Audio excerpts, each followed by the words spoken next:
കരിങ്കോടി പ്രതിഷേധത്തിനിടെ വധശ്രമം നടന്നെന്ന കേസിൽ ആരോഗ്യമന്ത്രി വീണ ജോർജിന്റെ മൊഴി പുറത്ത്. KSU പ്രവർത്തകർ മാരകായുധങ്ങളുമായി തന്നെ വധിക്കാൻ ശ്രമിച്ചെന്ന ഗവൺമെന്റിന്റെ പരാതിയിൽ നിന്നും FIR-ൽ നിന്നും തികച്ചും വിരുദ്ധമായ കാര്യങ്ങളാണ് മന്ത്രിയും പോലീസുകാരും ഇപ്പോൾ മൊഴി നൽകിയിരിക്കുന്നത്. ഫെബ്രുവരി 25-ന് കണ്ണൂർ റെയിൽവേ സ്റ്റേഷനിൽ നടന്ന കരിങ്കോടി പ്രതിഷേധത്തിനിടെ തന്റെ കഴുത്തിന് പരിക്കേറ്റത് ഉന്തിലും തള്ളിലുമാണെന്ന് മന്ത്രി മൊഴി നൽകി. ആയുധം ഉപയോഗിച്ചുള്ള ആക്രമണമല്ല നടന്നതെന്ന് ഇതോടെ വ്യക്തമായി.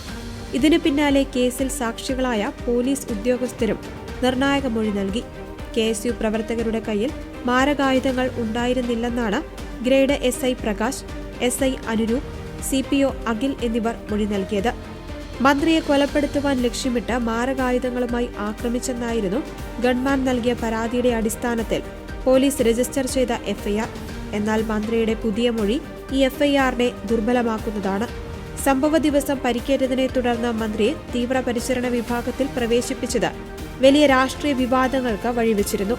മന്ത്രിക്ക് കാര്യമായ പരിക്കേറ്റിട്ടില്ലെന്നും ഇത് രാഷ്ട്രീയ നാടകമാണെന്നും കോൺഗ്രസ് നേതാക്കൾ തുടക്കം മുതൽ ആരോപിച്ചിരുന്നു. എന്നാൽ CPM നേതൃത്വം ഇതിനെ വധശ്രമമെന്നാണ് വിശേഷിപ്പിച്ചത്. നിലവിൽ മൊഴികൾ പുറത്തുവന്നതോടെ കോൺഗ്രസ് ഉന്നയിച്ച വാദങ്ങൾക്ക് ബലമേറുകയാണ്. കേസിൽ അറസ്റ്റിലായ KSU ജില്ലാ പ്രസിഡന്റ് അതുൽ MC ഉൾപ്പെടെയുള്ള 5 പ്രവർത്തകർ നിലവിൽ ജാമ്യത്തിലാണ്. കേസിൽ നിർണായകമായ തെളിവുകളൊന്നും കണ്ടെത്താൻ പോലീസിന് കഴിഞ്ഞിട്ടില്ലെന്ന് നിരീക്ഷിച്ചുകൊണ്ടാണ് കോടതി ഇവർക്ക് ജാമ്യം അനുവദിച്ചത്.